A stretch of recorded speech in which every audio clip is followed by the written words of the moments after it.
ఒకసారి లేచి నిలబడము.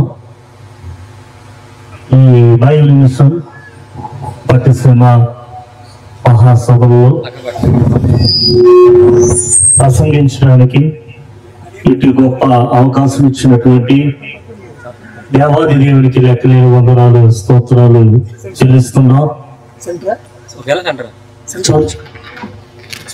చిన్నవాడినైనా నన్ను ప్రేమించి ఈ మహాసభల్లో వాక్యం చెప్పడానికి ఆహ్వానించినటువంటి మరి సభల నిర్వాహకులు బైబిల్ మిషన్ రాజమండ్రి సంస్థ యొక్క జాయింట్ సెక్రటరీ గారికి నా నిండైన వందరు మరణాతులు, అమ్మగారికి నా నిండైన వందరు మరణాతులు, వేదిక మీద ఉన్నటువంటి వైస్ ప్రెసిడెంట్ అయ్య గారికి, సెక్రటరీ గారికి, సెక్రటరీ అమ్మ గారికి నా ప్రత్యేకమైన నిండైన వందనాలు.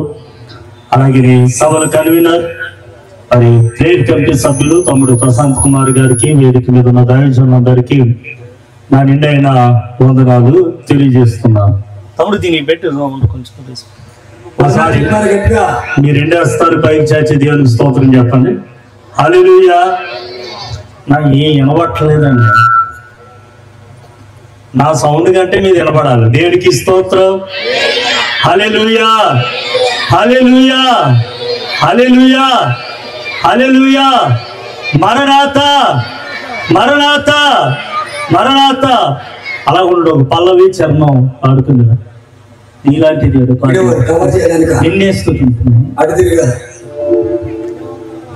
నీలాంటి దేవుడు లేడయ్యా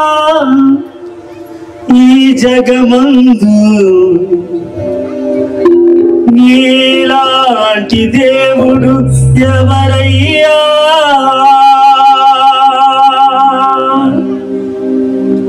ఆరాధింతును నిన్నే ఆరాధింతును, ఆరాధింతును నిన్నే ఆరాధింతును, నిన్నే స్తుతింతునయా నా యేసయ్యా, నిన్నే స్తుతింతునయా.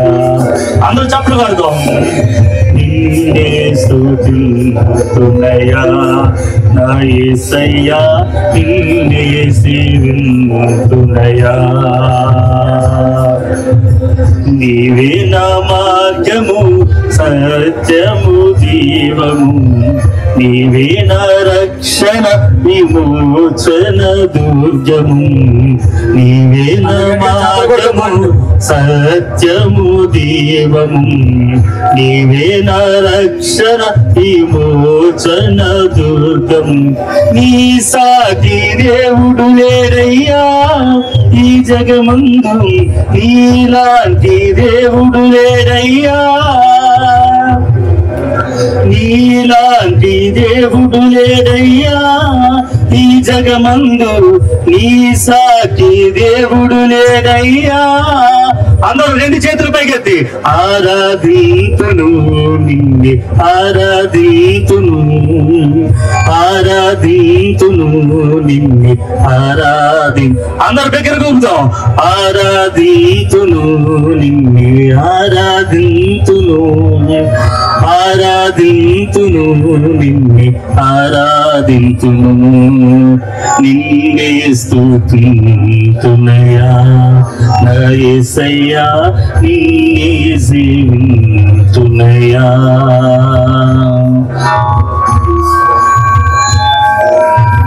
ఒకసారి మీ చేతుల పైకి చప్పట్లు కొట్టండి. అలాగే కొడుతుండాలి బిగ్గరగా. దేవుడు మంచి వాతావరణాన్ని ఇచ్చాడు, బిగ్గరగా కొట్టాలి దేవుని మహిమపరుస్తూ.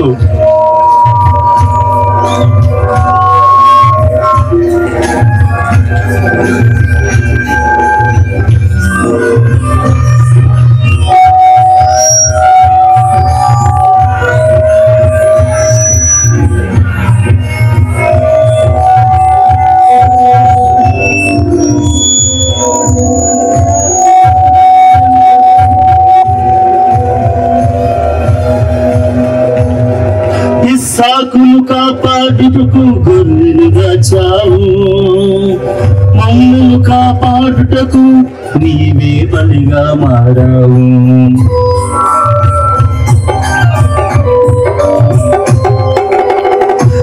ఇస్సాకును కాపాడుటకు గొర్రెను దాచావు, మమ్మును కాపాడుటకు నీవే బలిగా మారావు. నీలాంటి దేవుడు లేదయ్యా ఈ జగమందు, నీలాంటి దేవుడు ఎవరయ్యా? అందరు కలిసి నీలాంటి దేవుడు లేదయ్యా ఈ జగమందు, నీలాంటి దేవుడు ఎవరయ్యా? నీలాంటి దేవుడు ఎవరయ్యా ఈ జగమందు, నీలాంటి దేవుడు లేరయ్యా. అందరి చేతులు పైకెత్తి ఆరాధింతును నిన్ను, ఆరాధింతును, ఆరాధింతును నిన్ను, ఆరాధింతును. అందరు కలిసి ఆరాధింతును నిన్ను, ఆరాధింతును, ఆరాధింతును నిన్నే, ఆరాధింతును నిన్నే, స్తుతింతునయ్యా నా యేసయ్యా, నిన్నే సేవింతునయ్యా. చేతులు పైకెత్తి దగ్గరగా చప్పట్లు కొడదాం. దేవుని ఆరాధించడానికి వచ్చాం. ఈ రాత్రి మంచి వాతావరణాన్ని ఇచ్చాడు దేవుడు. మాత్రమే రాత్రి మహిమపరచబడుతున్నాడు ఈ స్థలంలో. బిగ్గరగా మీ చప్పట్లు వినాలి, వినబడాలి. ఆర్కెస్ట్రా కంటే బిగ్గరగా.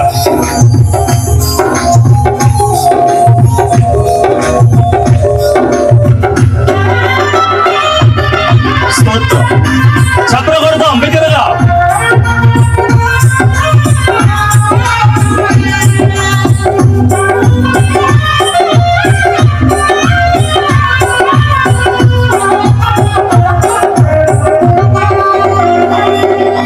నేను ప్రేమించకముందే నన్ను ప్రేమించితివి, నేను వెతకకపోయినా నన్ను వెతకితివి.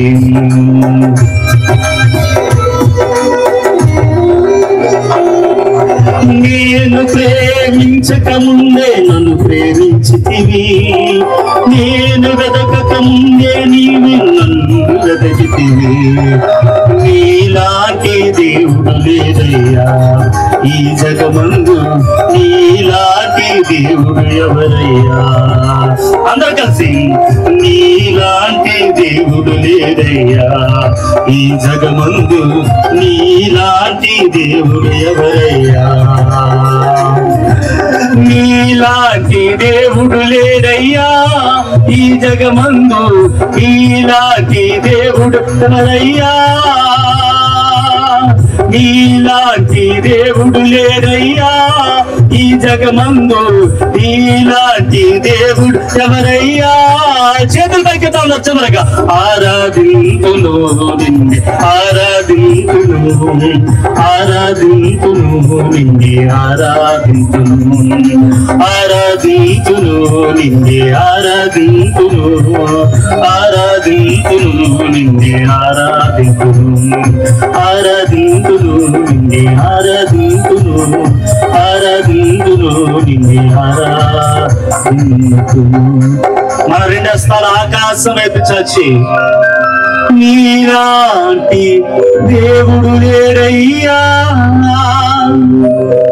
ఈ జగమందు, నీలాంటి దేవుడు ఎవరయ్యా? ఆరాధింతు నిన్నే, ఆరాధింతును, ఆరాధింతును నిన్నే, యేసయ్యా ఈ రాత్రి మంచి వాతావరణం ఇచ్చినందుకే వందనాలు. ఈ ప్రాంగణం అంతా నీ పరిశుద్ధాత్మ శక్తి చేత నింపినందుకు వందనాలు. అనేకులు బలపరిచి, అనేకులు రక్షణ పొంది, అనేకులు ఆత్మీయ స్థితిలో బలపడి వాక్యము నీ బిడ్డలందరికీ అందించమని వాక్యమే మా మధ్య నిలిచిన యేసు నామమున వేడుకుంటున్నాం తండ్రి. బిగ్గరగా చప్పట్లు కొట్టి దేవుని నామాన్ని మహిమపరుస్తూ మన స్థలంలో కూర్చుందాం. మంచిది. ఇంతటి గొప్పటి అవకాశం ఇచ్చినటువంటి జాయింట్ సెక్రటరీ గారికి, అమ్మగారికి మరొకసారి వందనాలు తెలియజేస్తూ, ఈరోజు అనేక స్థలాల్లో ఎలాగా వాడబడ్డానికి వేదిక మీద ఉన్న అధికారులు, గవర్నింగ్ బాడీ సభ్యులు ఎలాగా నాయకులుగా మమ్మల్ని అందరినీ తీర్చిదిద్దినటువంటి మనందరి యొక్క ఆత్మీయ తండ్రి బైబిల్ మిషన్ సంస్థ యొక్క ప్రెసిడెంట్ అయ్య గారికి కుటుంబానికి కూడా నా ప్రత్యేక వందనమన్నాను తెలియజేస్తున్నాను. మరి వెనకాల వైస్ ప్రెసిడెంట్ అయ్య గారు మాట్లాడతారు. మన సెక్రటరీ గారు కూడా కావాల్సిన సమయం ఇచ్చారు. 8:37 అవుతుంది. ఒక అరగంటే మాట్లాడతాను నేను, ఎందుకంటే కన్వీనర్లకి కావాల్సిన సమయం ఇస్తారు, కానీ మేము సభలు చేసుకోవాలి కాబట్టి అర్థం చేసుకోవాలి కాబట్టి ఒక అర్ధగంటే మాట్లాడుతాను. అందరూ శ్రద్ధగా ఉందాం. ఒక పాప వేదిక మీదకి రావాలి, చంటి పాప అవలోకులు వేదిక. నేను వాక్యం చదివేలోపు టైం కిల్ చేయకుండా ఒకరు రండి. అమ్మ నువ్వు రారా, ఎవరో ఒకరు రండి, వాక్యం చదువుకుందాం. ప్రకటన గ్రంథము 12వ అధ్యాయము, ప్రకటన గ్రంథము 12వ అధ్యాయము 1-2 వచనాలు. అప్పుడు పరలోకమందు ఒక గొప్ప సూచన కనబడింది. అదేదనగా సూర్యుని ధరించుకున్న ఒక స్త్రీ, ఆమె పాదముల కింద చంద్రుడును, శిరస్సు మీద 12 నక్షత్రముల కిరీటము ఉండెను. ఆమె గర్భిణి అయి ప్రసవ వేదన పడుచు ఆ నొప్పులకు కేకలు వేయుచుండెను. చాలండి, ఇది చదివింది టెక్స్ట్, మీరు చదివింది మీకేం అర్థం కాదు, అందులో ఆత్మీయ అర్థం ఉంటుంది. ఇప్పుడు నేను చెప్పేది మీకు అర్థం అవుతే వాక్యం అంతే అర్ధగంటలో చాలా ఈజీగా అర్థమైపోతుంది. ప్రకటన గ్రంథంలో ఒక స్త్రీ కనబడుతుంది. చాలా జాగ్రత్తగా వినండి, ఇది అర్థం అవ్వాలి మీకు. ప్రకటన గ్రంథంలో ఒక స్త్రీ కనబడుతుంది. అన్న సౌండ్ బాగుంది, ఇంకేం మార్చగా. ప్రకటన గ్రంథంలో ఒక స్త్రీ కనబడుతుంది. శిరస్సుగా సూర్యుని ధరించింది, 12 నక్షత్రాల కిరీటం ధరించింది, కాళ్ళు కింద చంద్రుని ధరించింది, గర్భము ధరించింది. ప్రకటన గ్రంథం 12వ అధ్యాయంలో స్త్రీ కనబడుతుంది. శిరస్సుగా దేని ధరించింది చెప్పండి? సూర్యుని శిరస్సుగా ధరించింది. ఈ శిరస్సు మీద 12 నక్షత్రముల కిరీటం ఉంది. కాళ్ళు కింద చంద్రుణ్ణి ధరించింది. 4వదిగా గర్భము ధరించింది. చాలమ్మా, ఈ ప్రకటన గ్రంథం 12వ అధ్యాయంలో కనబడుతున్నటువంటి స్త్రీ 4 ధరించింది. మొదటిది ఏం చెప్పండి? సూర్యుని ధరించింది. రెండవది 12 నక్షత్రాల కిరీటం ధరించింది. పాదముల కింద చంద్రుణ్ణి ధరించింది. 4వది గర్భము ధరించింది. స్త్రీ అనగా బైబిల్లో ఆత్మీయ అర్థం ఏంటంటే సంఘము.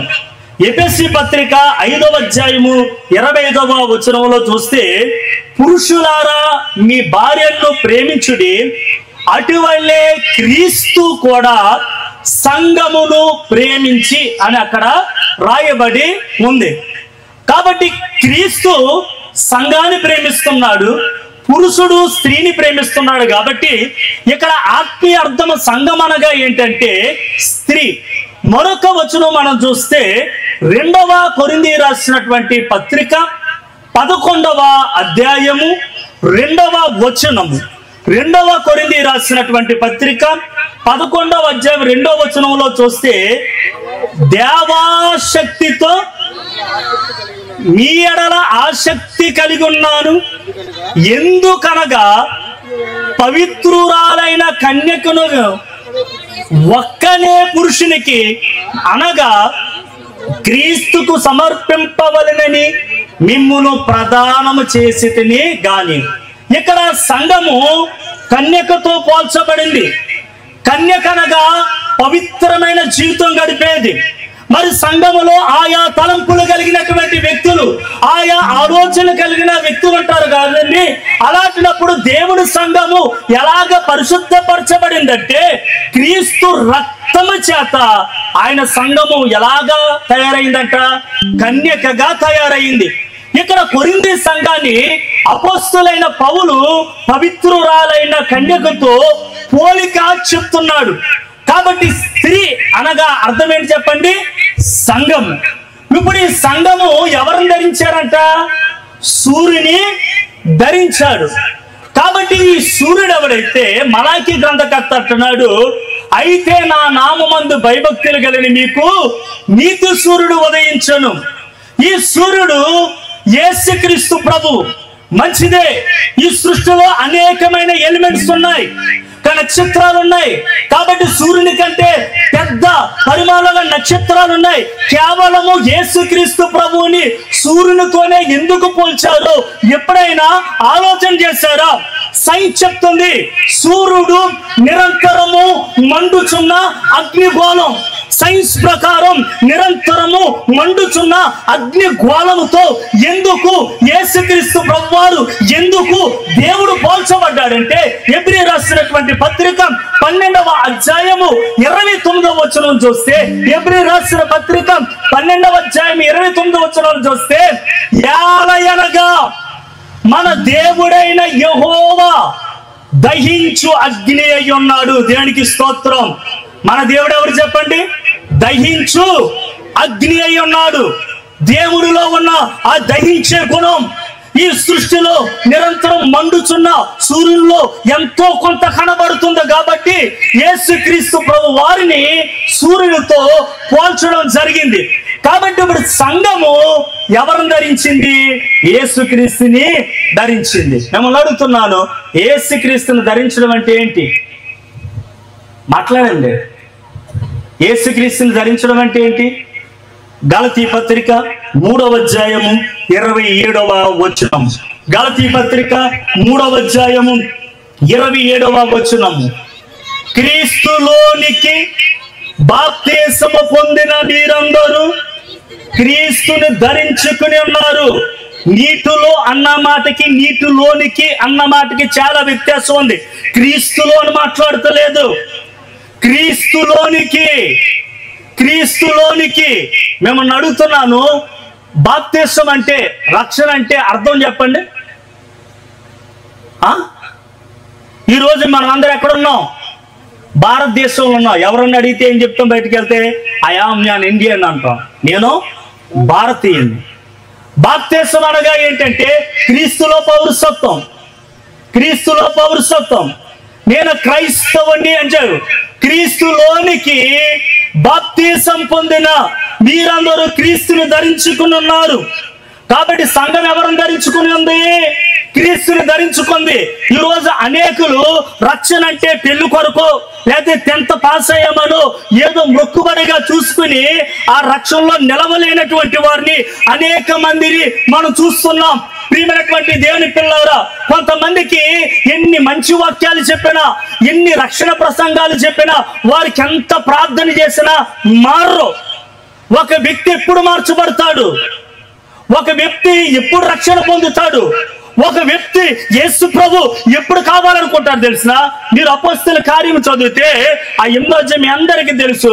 అక్కడ కందాకే అనే రాణి కింద ఒక ఫైనాన్స్ మినిస్టర్ నపుంసకుడు పనిచేసే వ్యక్తి కనబడుతున్నాడు.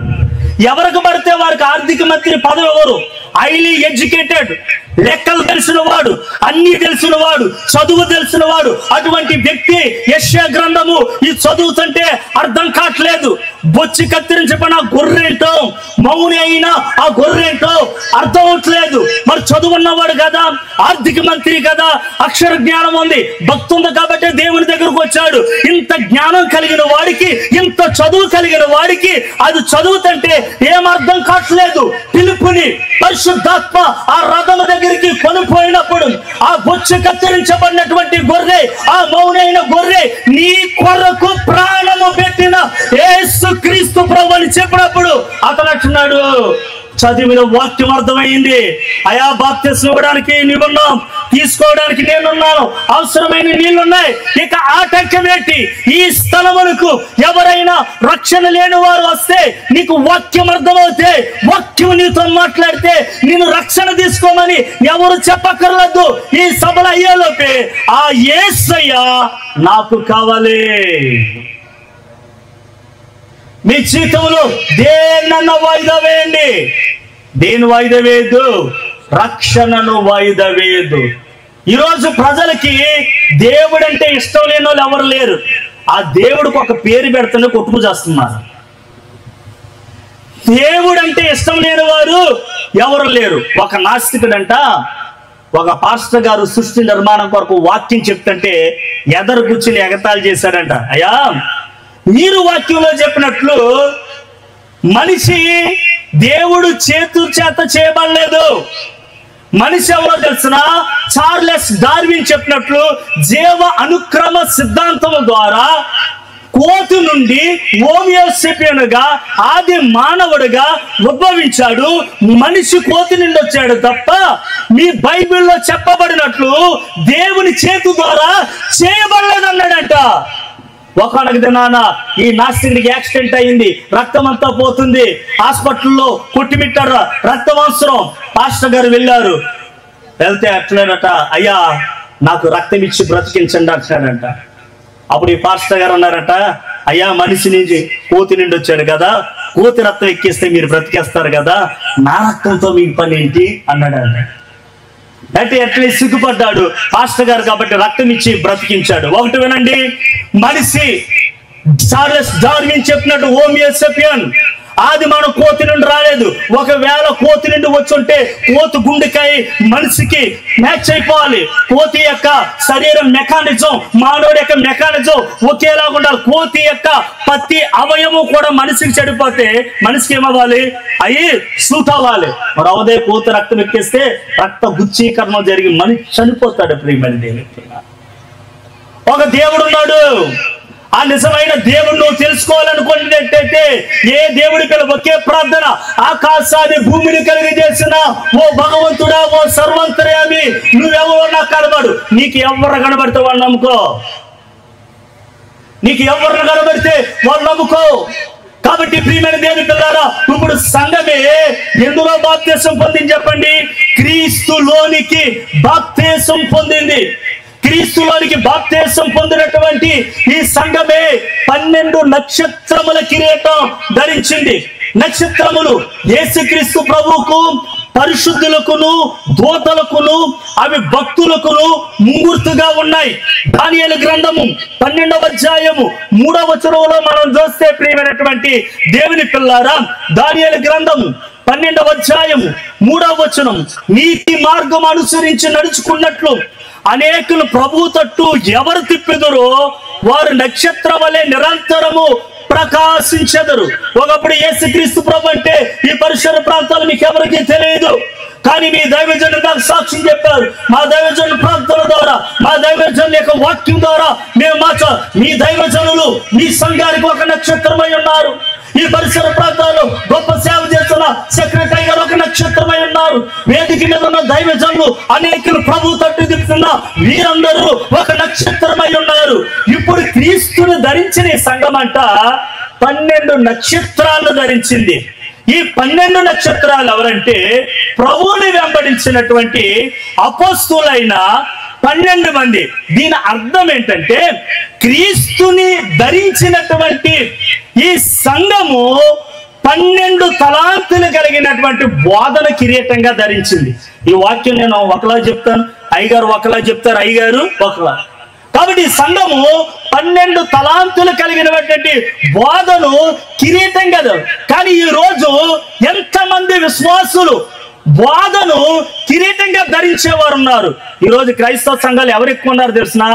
దైవజనులు చెప్పే వాక్యానికి మార్కులు వేసేవారు. ఆయన బాగా చెప్పాడు, ఈయన ఎలా చెప్పలేదు, లేకపోతే ఈ ఆదివారం అయ్యగారు వాక్యం.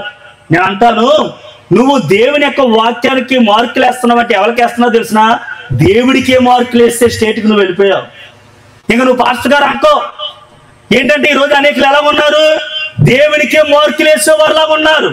వాక్యాన్ని దైవజనుడు హెచ్చరించి చెప్పినా, సాత్వికంతో చెప్పినా, లేకపోతే రోషం కలిగి చెప్పినా, ఈ నేల ఎలా ఉంటే చెప్పండి? ముండ్ల పొదలాగా ఉంటే, రాతి నేలలాగా ఉంటే ఫలింపు ఉండదు. ఒకవేళ నీ యొక్క నేల మంచి నేలగా ఉంటే నీ దైవజనుడు కఠినంగా చెప్పినా, సాత్వికం చెప్పినా, రోషంగా చెప్పినా, ఈ నేల మంచిగా ఉంది కాబట్టి నీకు ఫలింపు ఉంటుంది. 30 దంతులుగానే ఉంటుంది, 60 దంతులుగానే ఉంటుంది, 100 అంతులుగానే ఉంటుంది. చాలా మంది అంటారు, ఈ రోజు పాస్టర్ గారు ఎలాగ అనొచ్చా? అయ్యగారు చెప్పిన వాక్యం నా కొరకే. మీరు అపోస్తుల కార్యంలో చూస్తే అపోస్తులు చెప్పినటువంటి బోధ వారు హృదయాలు గుచ్చుకుందంట. మీరు అపోస్తులు 2వ అధ్యాయం చదువుకుంటే ఏం చేసిందంట? హృదయాలకి గుచ్చుకొని, మిమ్మల్ని నవ్వించడానికి కాదు చచ్చుకొచ్చేది, లేకపోతే మీరు ఏదో డబ్బులు ఇస్తే ఏదో చేస్తే మిమ్మల్ని పోగొట్టడానికి కాదు. దేవుని యొక్క వాక్యము మీ హృదయాల్లో గుచ్చుకోవాలి. అది గుచ్చుకున్నప్పుడు ఆ వాక్యము నాకే అనుకుంటే నువ్వు మారుతావు, వధువు సంఘంలో చేర్చబడతావు. అంతే తప్ప కానీ పొగడ్తలకు అలవాటు పడిపోయావా? వాక్యానికి నీ వాక్యంగా తీసుకోలేదా? ఆత్మీయ స్థితిలో చల్లారిపోతావు. కాబట్టి ఈ సంఘం ఎలా ఉందని చెప్పండి? 12 నక్షత్రములు కలిగినటువంటి బోధను కిరీటంగా ఉంది. ఇక నేను నిలబడినా ఎవరు నిలబడినా మహిమపరచబడవలసింది యేసయ్యే. దగ్గరగా చెప్పడం కూడా దేవుని మహిమపరుద్దాం. దేవుడే మహింపరచబడాలి, ఆయనకే ఘనత. ఈ సభలో దైవజనులు ఎందుకు ఏర్పాటు చేశారు? ఈ కొత్త పరిశ్రమ ప్రజలందరూ ఆనందం పొందాలి, అనేక సమస్యల నుండి విడుదల పొందాలి, మరణకరమైన రోగం నుండి విడుదల పొందాలి. నేనంటున్నాను, ఇక్కడున్న మాకెవ్వరికి కూడా అటువంటి శక్తి లేదు, కానీ సంపూర్ణ స్వస్థత కలిగిన యేసయ్య మాటకు ఆ శక్తి ఉంది. చెప్పడం కూడా దేవుని మహింపరుద్దాం. ఈ రాత్రి ఏ రోగంతో వచ్చినా, ఏ గర్భఫలం లేకుండా వచ్చినా, ఏ మనశ్శాంతి లేకుండా వచ్చినా, ఈ సభలో అందించబడుతున్న వాక్య రూపములున్న దేవుడు ఈ 3 రోజుల ఈ లోపుకి మూయబడిన ద్వారాలన్నీ తెరిచి నీ ఎడల గొప్ప కార్యాలు చేయబోతున్నాడు. అందుకే ఈ సభని ఈ స్థలంలో ఏర్పాటు చేశాడు. కాబట్టి ఇప్పుడు సంఘము క్రీస్తును ధరించింది, బోధను కిరీటంగా ధరించింది. బోధన కిరీటంగా ధరించిన సంఘమే కాళ్ళ కింద చంద్రుణ్ణి ధరించింది. చంద్రుడు రాత్రికాల జీవితానికి, హాయి జీవితానికి, సుఖభోగాలకు, సంతోషానికి సాదృశ్యంగా కనబడుతుంది. దీని అర్థం ఏంటో తెలిసిన? ఈ క్రీస్తుని ధరించిన సంఘము, బోధన కిరీటంగా కలిగిన సంఘం లోకములోనే ఉంది, కానీ లోకము నాది కానట్టు ఉంది. చెరువులోనే ఉంటుంది తామరాకు, కానీ నీరు అంటుకూడదు. కానీ ఈ రోజు ఏం చేస్తున్నాం? క్రైస్తవులు లోకంతో పాటు ఏకమైపోతున్నాం. పేరుకు పరిశుద్ధ వివాహాలు, పాస్టర్ గారు వెళ్ళినట్టే సినీ ఆర్కెస్ట్రాలు, డ్యాన్సులు, సినిమా పాటలు, పరిశుద్ధ వివాహాలు భ్రష్టు పట్టించేశారు. అలనాడు నోవో కాలంలో దేవుడు నీటితో ఎందుకు ముంచాడు తెలిసిన? అక్కడ ఉంది, ఆ కాలంలోనే ఉంది. వివాహ వ్యవస్థను భ్రష్టు పట్టించేశారు. మగోళ్ళని ఆడోళ్ళని అందరూ కూడా పెళ్లి చేసుకుంటే, అందుకనే వాళ్ళు ఇల్లు కట్టుకున్నప్పుడు, పెళ్లి చేసినప్పుడు దేవుడు ఏం చేశాడంటే, ఒక అబ్బాయి నేను తలంచిన వ్యవస్థను మీరు భ్రష్టు పట్టి నీటితో ముంచేశాడు ప్రియమంటే. కాబట్టి లోతు కాలానికి వచ్చిన అలాగున్నారు. కాబట్టి ప్రియమైనటువంటి దేవుని పిల్లలారా, లోకములో ఉంది, ఈ లోకం నాది కాదు. ఈరోజు క్రైస్తవులు అని చెప్పుకున్నాం, ప్రత్యేకమైన జీవితం ఎంతమందికి ఉంటుంది? ఒకసారి ఆలోచన చేయండి ప్రియమైన. ఈ క్రైస్తవులు అని చెప్తున్నాం, లోకమంతా తెచ్చి ఇంట్లో పెట్టుకుంటున్నాం, లోకమంతా తెచ్చి ఇంట్లో పెట్టుకుంటున్నాం. క్రైస్తవుడు అనగా ఒక ప్రత్యేకమైన జీవితాన్ని గడపాలి. ధనవంతుడు కూడా అంతే ప్రియమైనటువంటి దేని పిల్లారా. ధనవంతుడు బైబిల్లో ఎక్కడ దేవుని ఎరగవనివాడని రాయబడి లేదు. ఎందుకంటే దేవుడితో అటాచ్మెంట్ ఉంది, భక్తి లేనివాడు. కాబట్టి అబ్రాహాముని ఏమని పిలుస్తున్నాడు? తండ్రి అయిన అబ్రాహాముని పిలిచాడు.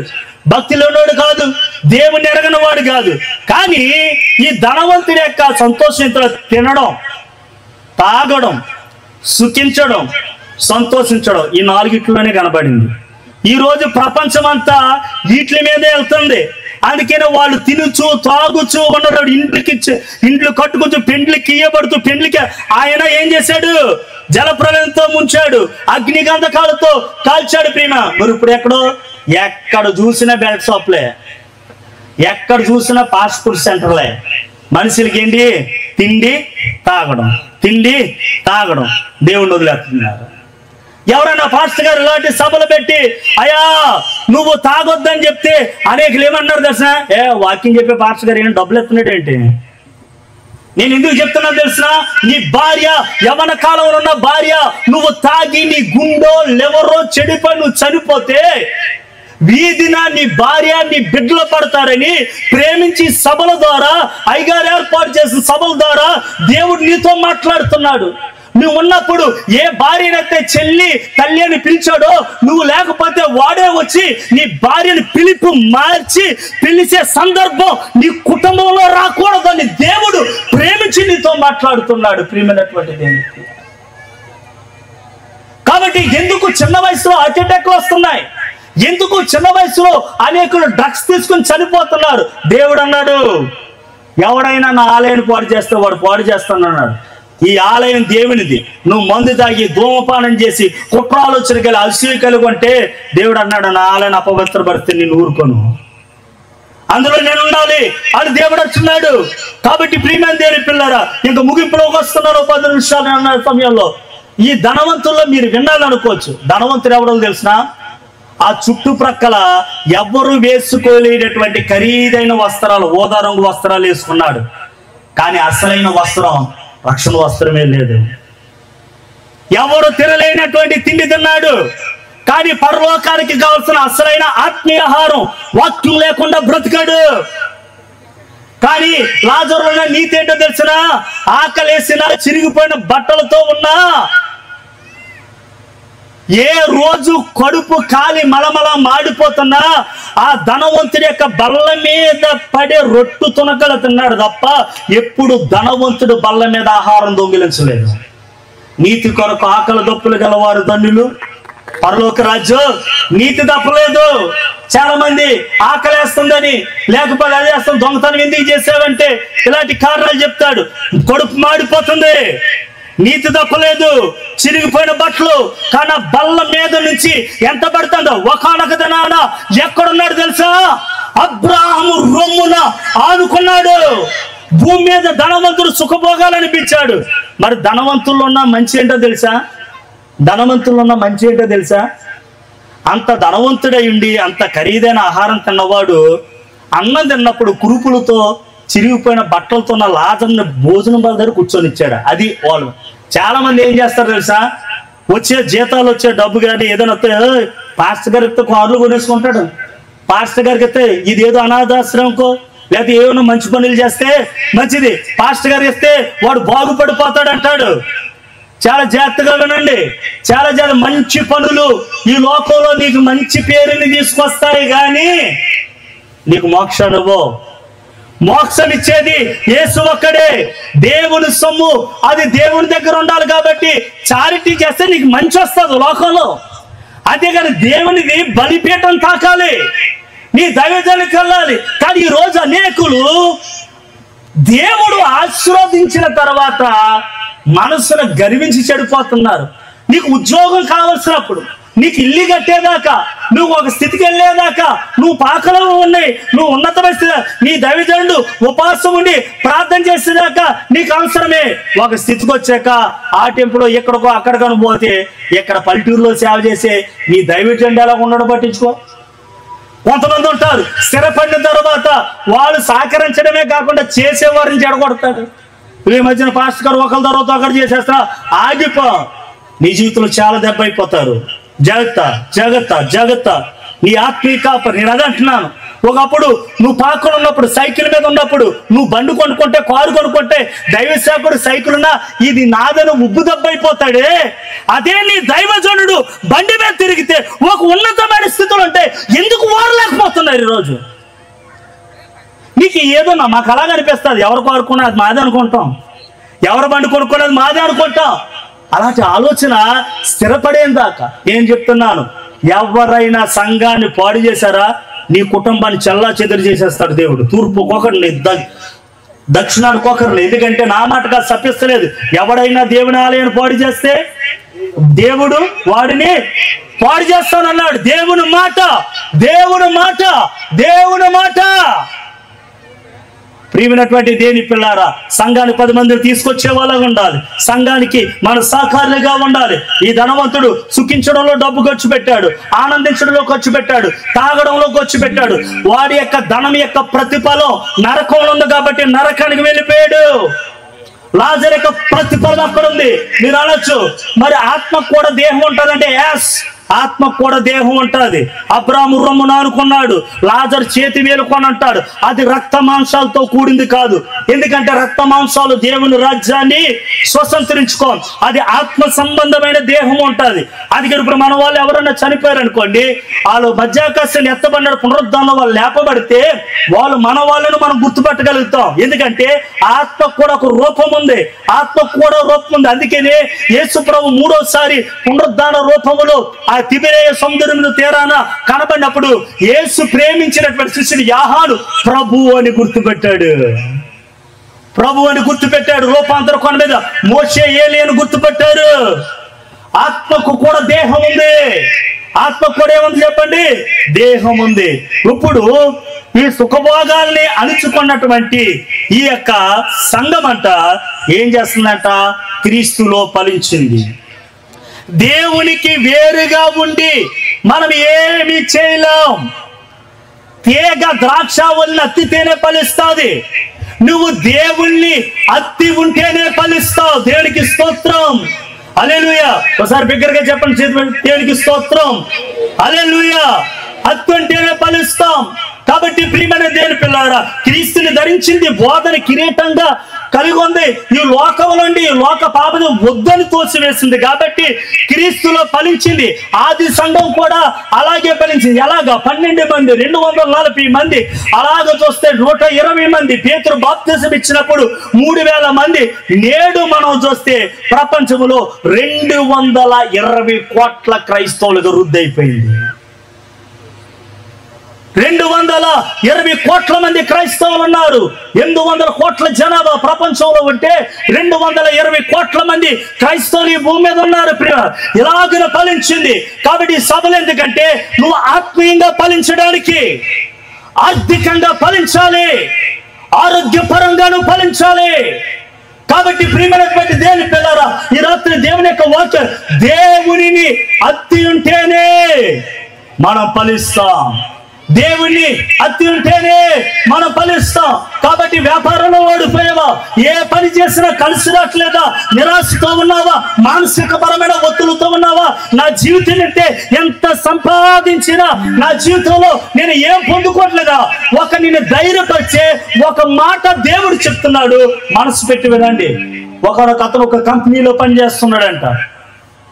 ఆ ఓనరు, మేనేజరు ఆ నెల జీతం ఇచ్చి రేపటి నుంచి నువ్వు డ్యూటీకి రావద్దు అన్నాడంట. జీతం తీసుకున్నాడనే సంతోషం, ఉద్యోగం పోయిందనే వేదన. ఇంటికి వచ్చాడు, జీతం ఇచ్చాడు. అదేంటండి మీరు అలాగ వేదనగా ఉన్నారని తన భార్య అడిగింది. అప్పుడు అన్నాడంట, అమ్మ జీతం వచ్చింది కానీ రేపటి నుంచి పని లేదు. అప్పుడు అన్నదంట, మీరు వేదన పొందొద్దు.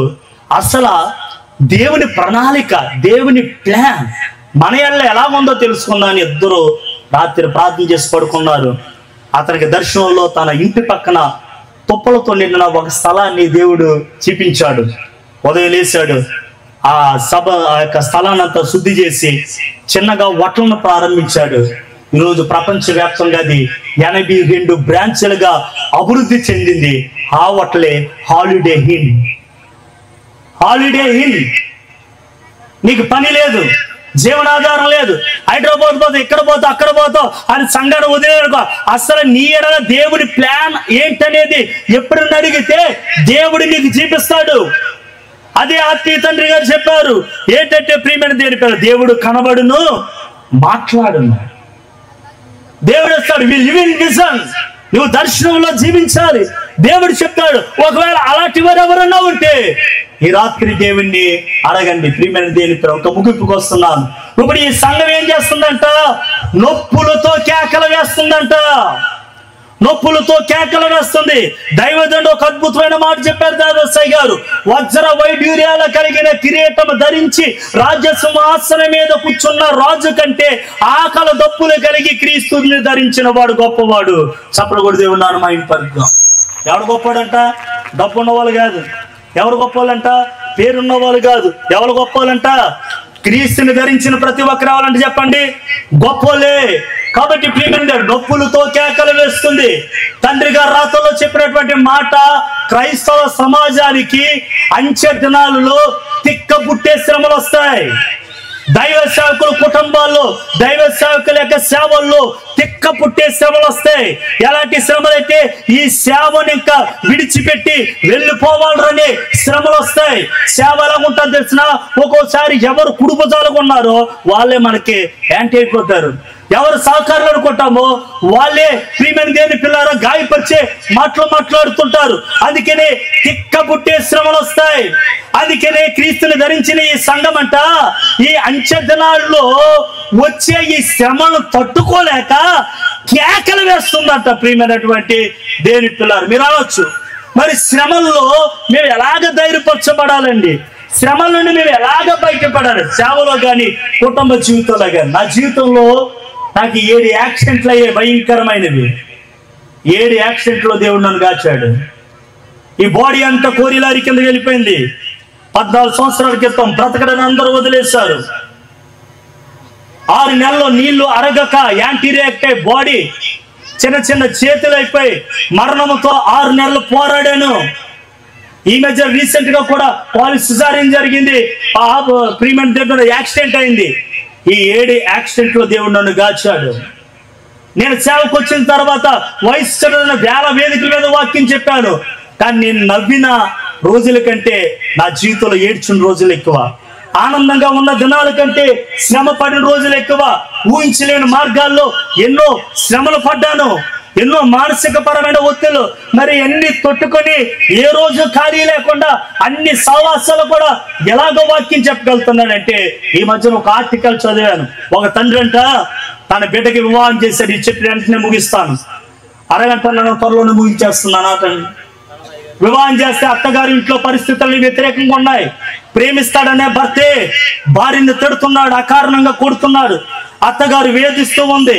తను అనుకున్నట్లు ఇంట్లో లేదు, ఏడుస్తుంది. ఆ టార్చర్ భరించలేక, భర్త టార్చర్ భరించలేక, అత్త టార్చర్ భరించలేక నాన్న దగ్గరకు వచ్చి అంటుందట, నానా ఇంకా నా బాడుతో కాపురం చేయలేను, నానా ఆ ఇంట్లోకి వెళ్ళలేనని. అప్పుడు తండ్రి అన్నాడట, ఒక బౌల్ ఇచ్చి నీళ్లు పెట్టి ఆ నీటిలో ఒక బంగాళదుంప, ఒక కోడిగుడ్డు, కొన్ని కాఫీ గింజలేసి స్టవ్ మీద పెట్టమన్నాడంట.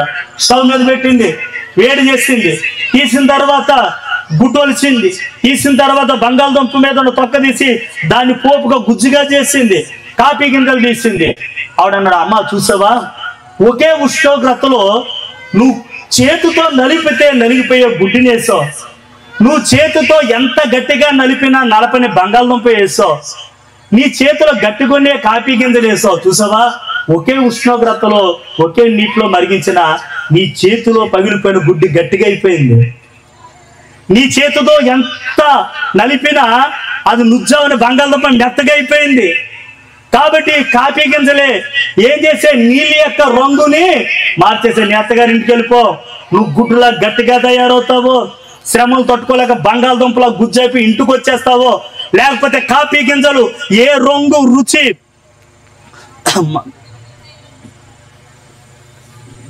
హలో కాఫీ గింజలు ఏ రంగు రుచి లేని నీటి యొక్క రంగుని ఎలా మార్చేసావో అలాగే నీ కుటుంబాన్ని మార్చుకుంటావో నువ్వు ఆలోచించుకుంటే ఆవిడ జ్ఞానోదయం అయింది. దేవుని బిడ్డలో దేవుని యొక్క వాక్యం మీ జీవితంలో ఎటువంటి శ్రమ వచ్చినా తట్టుకునే శక్తి ఇచ్చేది దేవుడి వాక్యమే. అందుకనే ఇప్పుడు ఈ యొక్క శ్రమను తట్టుకోలేక ఈ సంఘం కేక వేస్తుంది. కనాను స్త్రీ వేసినటువంటి కేకలు, తన కుమార్తెని దయ్యము నుండి విడుదల కలిగి చేస్తే అరణ్యములో యోహాను వేసినటువంటి కేక అనేకుల్ని రక్షించింది. అలాగనే యేసు సిలువలో వేసిన కేక అనేకులు క్షమించింది. అలాగనే సిద్ధపడినటువంటి ఈ యూనివర్సల్ చర్చ్, ఈ సార్వత్రిక క్రైస్తవ సంఘము ఈ రోజు బైబిల్ మిషన్ కూడా ఒక కేక వేస్తుంది, మరణాత. ఏ కేకేస్తుంది ఆవిడ? ఈ రాకడ సిద్ధపడిన సంఘం ఏంటంటే ఆ సంఘం ఈ సంఘం కాదు, యూనివర్సల్ చర్చ్, సార్వత్రిక.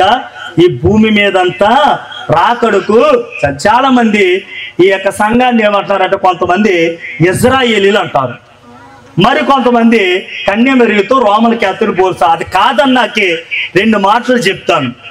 ఎందుకు ఇది ఇజ్రాయేల్ సంఘం కాదు సార్వత్రిక క్రైస్తవ సంఘం అంటే, యోహాను సువార్త 1వ అధ్యాయం 11వ వచనం చూస్తే, ఆయన తన స్వకీయ జనుల యొద్దకు వచ్చినాడు, వారు ఆయన నమ్మనే. మరి ఈ సంఘం ఎవరిని ధరించింది? యేసుక్రీస్తుని ధరించింది. కాబట్టి ఇది యోధా సంఘం కాదు.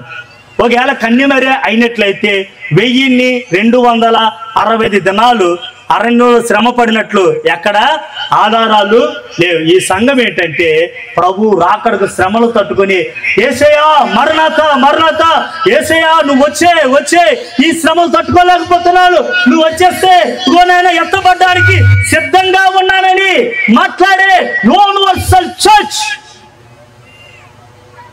కాబట్టి ప్రియమైన దేని పిల్లరా, ఈ రోజు కూడా ఈ సభల ద్వారా బైబిల్ ఒక కేక వస్తుంది, మరణాత ప్రభు అయిన యేసు రమ్ము. ఈ పరిశుద్ధమైన వాక్యము దేవుడు మన వెనుకల్లో దీవించును గాక. యేసయ్యా ఒక అర్ధగంట నన్ను నిలబెట్టుకుని బిడ్డలకి అందరికీ కావలసిన వాక్య వర్తమానం అందించాం. నీవు మాత్రమే మహిమపరచబడ్డావు. ఈ వినిన వాక్యం మంచి నేల పడిన విత్తనాలు వాళ్ళందరి జీవితాల్లో ఫలింప చేయమని యేసుక్రీస్తు గట్టి వేడుకున్నాం తండ్రి. ఏ గతి నేను నన్ను ఈ రాత్రి ఇలాగ నిలబెట్టి వాడుకున్న దేవాది దేవునికి లెక్క నేను వందనాలు. చిన్నవాడినైనా నన్ను ప్రేమించేంత గొప్ప అవకాశం ఇచ్చినటువంటి బైబిల్ సంస్థ యొక్క జాయింట్ సెక్రటరీ గారికి, అమ్మగారికి నా ప్రత్యేక వందనాలు. ప్రేయర్ కమిటీ సభ్యులు ప్రశాంత్ గారికి, చిన్నమ్మ గారికి నేను వందనాలు.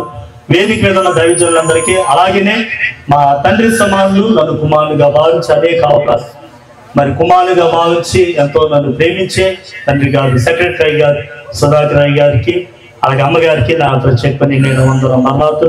అలాగనే మరి మా తండ్రి గారు వైస్ ప్రెసిడెంట్ అయ్య గారికి నేను 100 మరణాలు. ఈ రోజు అనేక స్థలాల్లో వాడబడ్డానికి మాకు ఇట్టి పదవులు యోగ్యత ఇచ్చినటువంటి ఆత్మీయ తండ్రి రెవరెండ్ డాక్టర్ ఎల్ విజయరాజయ్య గారు, బైబిల్ మిషన్ సంస్థ ప్రెసిడెంట్ అయ్య గారు కుటుంబాలందరికీ కూడా నా ప్రత్యేక వందనాలు. మీ అందరికీ మరణాత.